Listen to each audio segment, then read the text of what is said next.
Alright, so I bought the King solar panel to use directly into my radio because the website said it was 16 volts regulated, and that was inaccurate.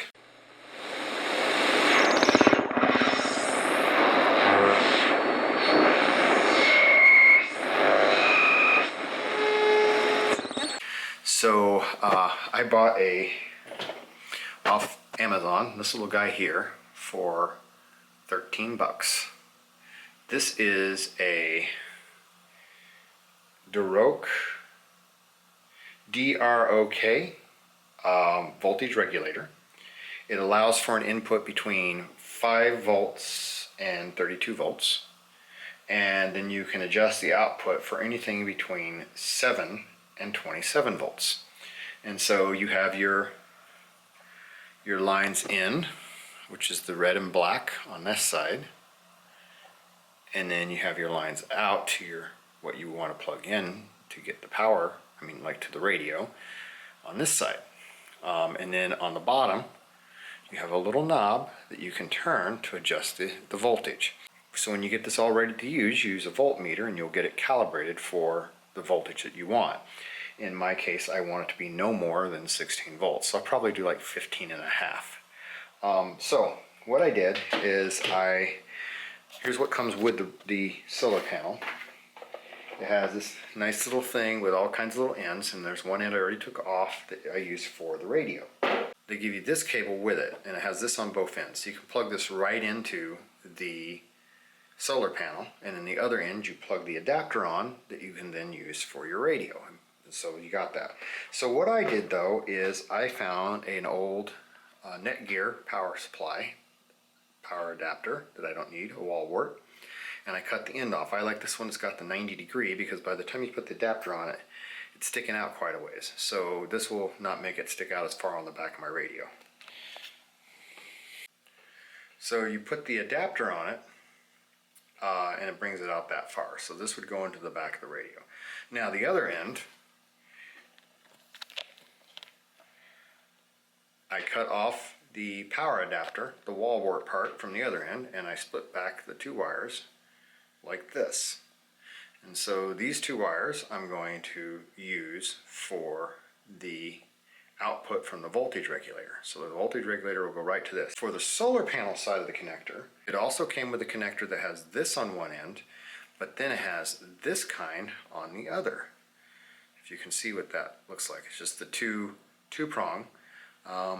I don't know what it's called exactly, but you can go to your auto parts store and get one of these, which is a short, about 6-inch jumper cable that has that same jack on both ends. So I'm going to cut off one end, and that's what's going to be connected to the inputs on the voltage regulator. And the other end, I will plug into this nice little adapter that they give you. This way I can use this adapter they provided for direct feed to the regulator, and then the other cable I use that I scavenged from the wall wart, as that's going to go from the voltage regulator then to the radio. So that's what I'm doing. We've got the I've got some heat shrink on it, which I haven't heated up yet. So I just crimped the ends. So we have this end that goes into the solar panel, goes to the adapter that I showed you that I bought from the auto place. I'll slide this heat shrink over this. Now you can buy waterproof crimping things, but they're really expensive. And while this is waterproof, the regulator, the solar panel isn't. So I'm not really concerned about this being waterproof. I am putting heat shrink around it anyway, just to help keep some moisture out, or say there was a little bit of condensation or anything, but you really don't want to keep the solar panel out overnight. You want to take this particular panel, you take it in at night. There's no reason to leave it out anyway. It's not like it's going to pick up any sunlight. So then I came out the outputs and I did the same fittings. I know these aren't the right colors. I should have used red and white, but I don't care. I just grabbed ones out and cut it in half, and what I grabbed as long as it fit. They're all kinds of different colors. And then that cord follows through to the end, which I have the adapter that goes for the radio, and then this end here. So this goes into the radio. This end goes into the solar panel. And now we have a regulator. Now, why am I doing it this way? This is really light. This is like super duper light. And the radio is pretty decent. With its batteries that are built into it, I can get about an hour, maybe 2, and it's just the 1400 milliamps. So now that I've got that set, I'm going to heat shrink these so that they're sealed off to get a little bit of moisture, keep the moisture getting in. And then I'm going to adjust this little screw so that it's putting out 15 volts, 15.5 volts. All right, so here I am today. I've got the voltage regulator I'm going to hook up and adjust for my King Solar. It's a 60 watt panel. And if you have it completely open like that, it's going to do over 18 volts. I got my voltmeter here. Let's go ahead and connect this up, show you. So as you can see, we got 18.13 volts. You run your radio on that too long, you're going to hurt your radio. So that's why I have the voltage regulator. Now, I've got the voltage regulator now plugged in, and we're going to go ahead and show you how to adjust it. So I got it plugged in. Here's the lead coming off, and we'll touch. So right now I'm at 13.92 volts. Going to adjust this little knob. I'm going to turn it counterclockwise.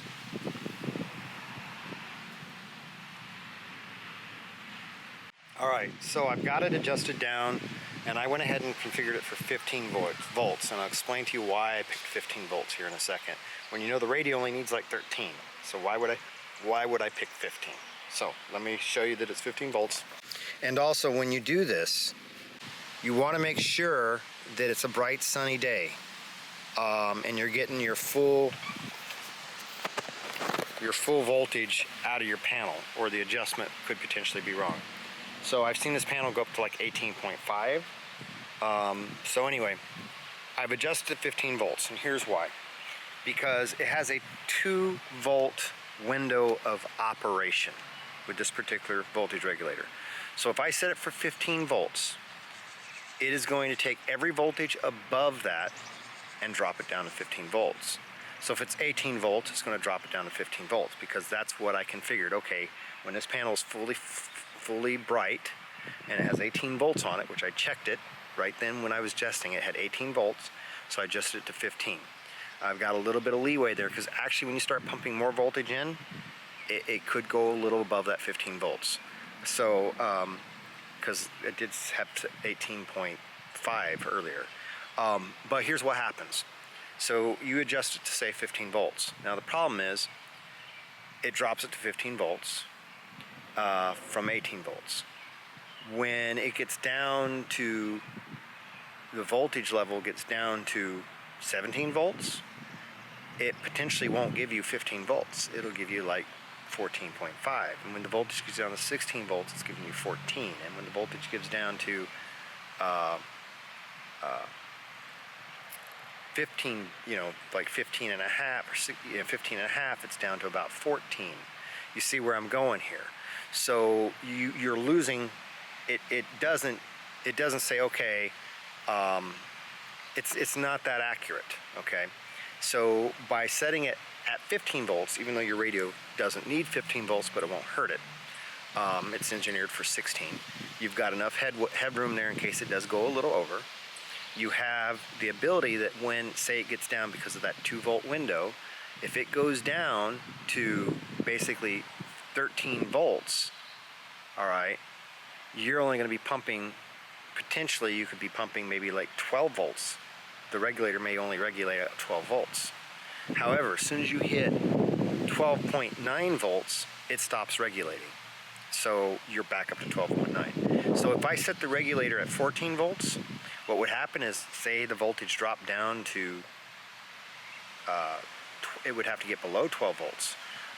If I set it, you see what I'm saying? And you don't have that headway. So the question some people may ask is, why wouldn't you go with an MPPT charge controller? One, I'm not wanting to run a battery directly off this. Okay, batteries are heavy. I can run my solar panel, I can run my radio, as long as there's light. I could literally get up like an hour before light, run my radio, and then this panel has proven it can charge my radio while I'm using it. So I could literally run my radio and run it about an hour off the battery it's in at the 1400 milliamp. Probably get an hour out of it, maybe two, but just say an hour. I could run it an hour before there's light, so like you might see the break of light, but before there's enough light to run a solar panel with just the battery that's built into it. And then once it's black, then yeah, but that's a long time. It's a long time to sit on a radio. I wouldn't be able to run when it's dark, but I think that's pretty darn good run time for a radio that doesn't need to have an extra battery. You're probably only going to run 20 meters anyway, which is pretty much daylight hours. So I think it's quite adequate. I may change my mind after I get going to do this. And then the nice part is you could always bring a battery along if you wanted to. Yes, it's not as good as a nicer charge controller like an MPPT. Those nicer charge controllers tend to cause interference with your radio. And it's strongly recommended that you use just a simple regulator. So now the next test is to bring my radio out. I don't have a portable antenna out here. I'm going to drop my antenna down wire from the roof, and we'll bring my radio out, and we're going to see if we get any interference by using the regulator, see if it causes any RFI.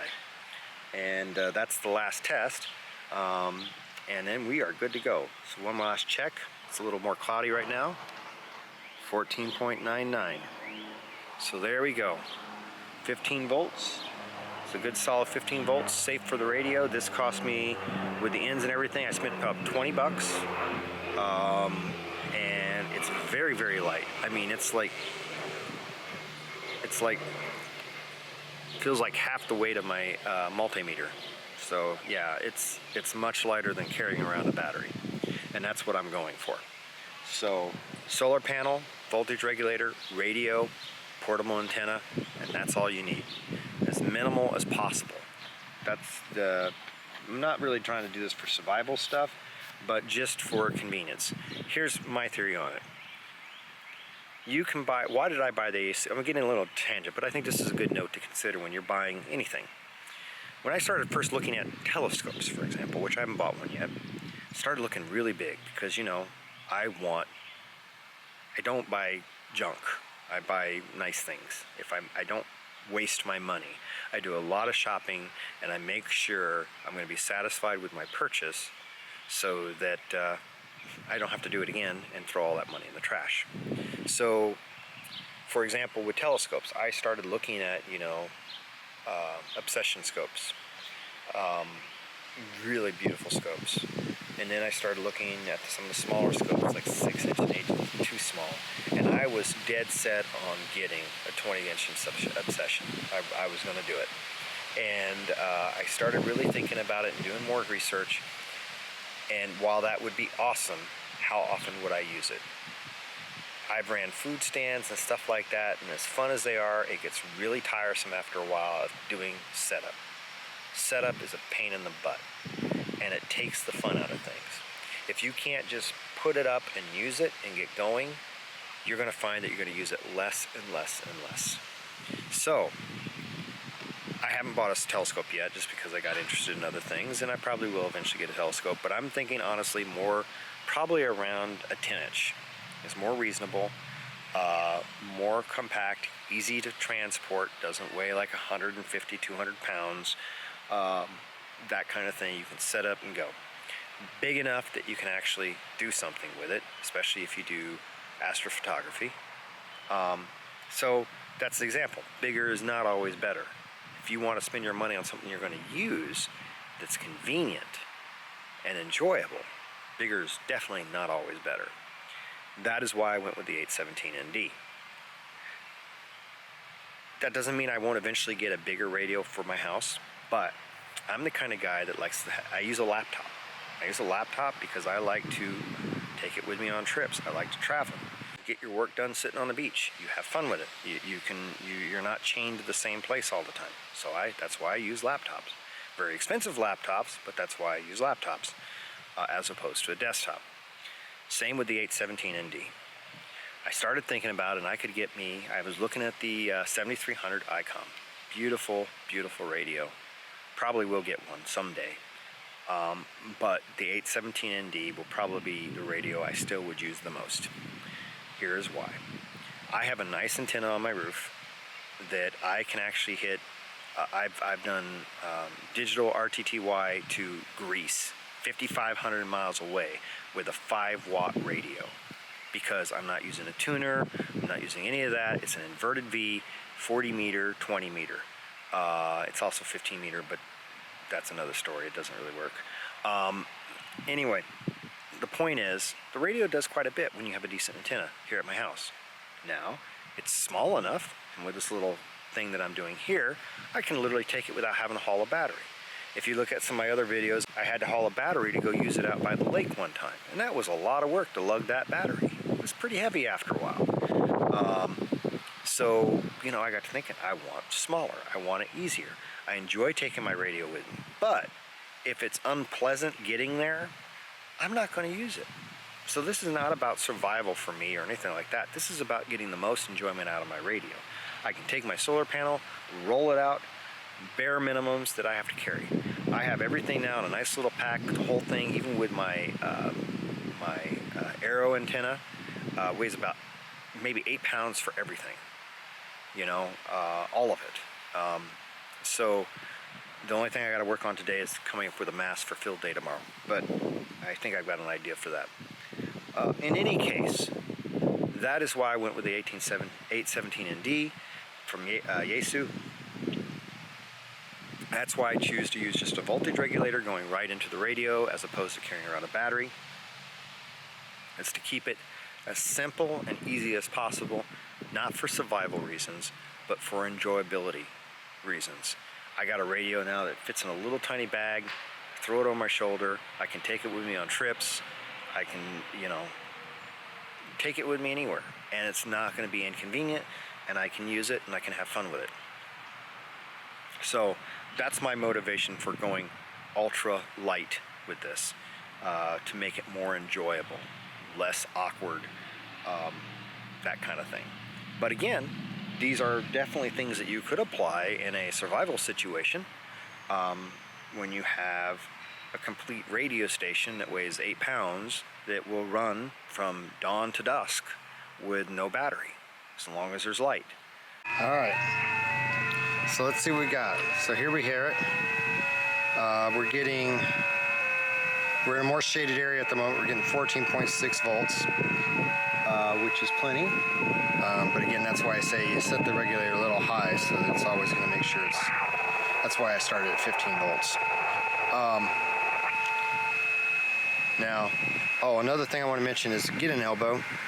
I've already had to replace this end once on this cable because when I was holding it in my lap and stuff, when it comes out like this, it's causing extra flex, which this is another thing you have to watch with this. That's the only thing I don't like. If I had the end, I would have just gone right into the radio, but I didn't want to use my end that came with the radio because I use that for if I'm plugging it directly into this battery here. I use a cigarette lighter thing. So that's the only drawback there. I may go with something different. But anyway, let's go ahead and plug it. Seems just as clear. Let's go ahead and pick somebody up talking. So here's a fainter signal, not a really strong. This was it with the voltage regulator.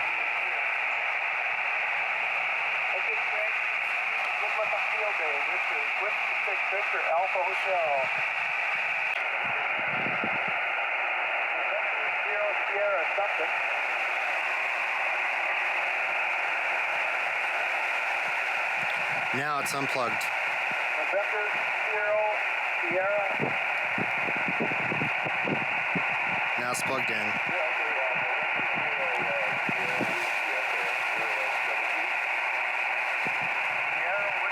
If you look at this little indicator here, when it's like that, see 14 volts, I'm plugged in, and then you can watch it when I'm unplugged.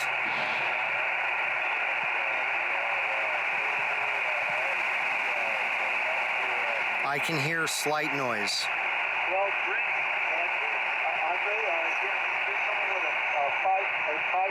was about 5 over. Over.